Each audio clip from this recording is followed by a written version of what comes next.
बता दीजिए हिंदी में बता दीजिए। हिंदी ओके, पूरा मेरा ब्यौरा वहाँ पे चालू था। और हमारी जो किशोरी पेडनेकर मैडम है, विरोधी पक्ष नेता, उन्होंने मेरे केबिन में आके, अब उनका ऐसा कहना है कि मैं आपके केबिन के अंदर नहीं आई, लेकिन मेरा केबिन यहाँ से लेके बाहर का जो मेन एंट्रेंस है वहां तक मेरा केबिन स्टार्ट होता है। और मेरा जो इम्पोर्टेंट कागज का लेटर्स है उसके सब रिप्लाई बनना वहां, किसी भी विरोधी पक्ष नेता ने इस तरह नीचापन बोलते हैं ना, इस तरह से काम कभी नहीं किया था जो किशोरी पेडनेकर ने किया है, जबकि मैं नहीं थी। और दूसरी बात सबसे इम्पोर्टेंट, मेरे केबिन के कोई भी लेटर्स अगर आपको चाहिए, उसके फोटो चाहिए, तो आपने मुझे फोन करना चाहिए। बाय डिफॉल्ट मेयर को फोन करके पूछना चाहिए। आप मेरे बाहर के एमएस केबिन में आके मेरे जो पीएस है, मेरे जो कर्मचारी है, उनके ऊपर आप जिस तरह से भाषा यूज करके, दादागिरी करके उनको बोल रहे कि मुझे दिखाओ मेरे पेपर का क्या हुआ, इस तरह से काम होता है? ये क्या मुंबई महानगर पालिका का इस तरह से काम करते हैं? और उसके बाद वो अपने केबिन में जाके यहाँ के जो एमएस है मनोज कामड़े, उनको बुला के, उनके थ्रू मेरे पीएस को बुला के वो मेरे पेपर्स के फोटो भी ले रहे हैं। अब उन्होंने मेरे कितने इंपॉर्टेंस डॉक्यूमेंट्स है उसके उन्होंने क्या क्या फोटो लिए मुझे मालूम नहीं।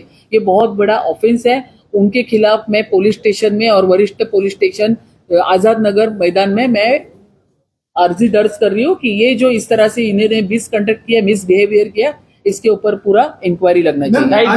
रेड अलर्ट इशू किया है, 3 और 4 तारीख को रेड अलर्ट मुंबई को रखा है, कैसे तैयारी देखें और ओपन पेनोल को लेकर क्या बीएमसी कर रही है? नहीं, अभी देखो ये जो साकिनाका का इशू हो गया, यहाँ पे भी वैसे तो 2 महीने से काम कर रहे थे, लेकिन यहाँ के जाली बिठाने का जो काम इन्होंने पूरे बारिश में स्टार्ट किया है, इसके ऊपर भिड़े मैडम के साथ भी मेरी चर्चा हो गई है। ये पूरे रेड अलर्ट होने के बाद इस तरह से काम करना ठीक नहीं है। साकिनाका की जो घटना हो गई वहां पे उसके ऊपर ढक्कन था, लीड था, वो निकाल के जाली बिठाने का काम कर रहे थे। अगर मीडिया के माध्यम से मैंने कल देखा था कि लीड नहीं था, ओपन था, तो ओपन नहीं था, पैक था। लेकिन अभी जितने भी है मैनुअल्स है उसका ऑडिट कहाँ पे वार्ड पे कितने, जैसे आज मैंने वार्ड 132 का पूरा ब्यौरा लिया, 672 टोटल मैनुअल्स है, उसके ऊपर लीड है क्या नहीं, इस तरह से सभी नगर सेवक अपने अपने वार्ड का ब्यौरा ले रहे हैं, चेक कर रहे हैं मैनुअल्स के बारे में। पूरी यंत्रणा, एडमिनिस्ट्रेशन है, पूरा वार्ड है, रोड पे उतरा हुआ है, सब जन जा के मैनुअल्स चेक कर रहे हैं। यहाँ पे मैं सुबह निकली तो मैंने ई वार्ड के जितने भी बॉम्बे पोर्ट ट्रस्ट के रोड मैंने चेक किए, वहां पे मैंने निर्देश दिए। वहां के जो नाइक साहब है उनको मैंने फोन करके बोला कि ये आपके अंडर आता है पूरा, तो इसके ऊपर जो ढक्कन खोले है तो इसके ऊपर आप ध्यान दीजिए, ऐसे निर्देश। तो ये सब काम वॉर फुटिंग पे महानगर पालिका के माध्यम से हो रहा है और हमें उनके ऊपर पूरा ध्यान देखिए। विपक्ष का ये आरोप है कि मेयर को बांग्लादेशियों की ज्यादा चिंता है, मेयर जो है बांग्लादेशियों पर ज्यादा फोकस है, मुंबई की जो परेशानियां हैं उससे मेयर का दूर दूर तक कोई सरोकार नहीं है। विपक्ष अभी ये घुसखोरी जो किया ना आज उन्होंने हाथ में मोबाइल लेके, वो भी अभी जो बांग्लादेशी कर रहे हैं तो उनको बोलो आप भी मत करो। कम से कम मेयर है कि नहीं दालन में वो तो देखो। इस तरह से आओ, पेपर आपने पूछो क्या क्या है उसमें, लेकिन इस तरह से फोटो निकालना और बाद में पूरा कैमरा घुमाना, ये जो काम कर रहे हैं ना, ये भी कोई घुसखोरी से कम नहीं है। उनको बोला वो पहला कम करो। ताई, आप जहां आप कह रहे हैं कि मैं दिन और रात जो है काम कर रही हूँ, लेकिन कहीं ना कहीं सियासी हलकों में ये भी चर्चा है कि अंतर्गत विवाद के कारण ही कई लोग जो है आपको मुश्किल में डालने का काम कर रहे हैं। जैसे एग्जांपल के तौर पे आपके ही डेप्यूटी मेयर ने कहा कि जो कमिश्नर है उनको रिजाइन दे देना चाहिए, तो इंटरनल कोऑर्डिनेशन नहीं बैठ पा रहा है क्या? नहीं, अपने अपने सब ओपिनियंस रहते हैं सभी के, उनका वो ओपिनियन होगा, लेकिन मैं मानती हूँ कि उन्होंने भी पूरी जानकारी लेना चाहिए। जो कमिश्नर मैडम, भिड़े मैडम आई है, उनके आने के बाद उसी दिन से उनकी रिव्यू मीटिंग चालू है। हर चीज़ वहाँ पे कमिश्नर हो, महापौर हो, सभी नगर सेवक है, कमिश्नर, महापौर, हम लोग साथ में मीटिंग लेके, हर एक डीएमसी है, वार्ड ऑफिसर है, उनको जो भी इंफॉर्मेशन, जो भी वहाँ पे उन्होंने केयर लेना चाहिए बिफोर मानसून, उसके पूरे इंफॉर्मेशन हमने दिए थे।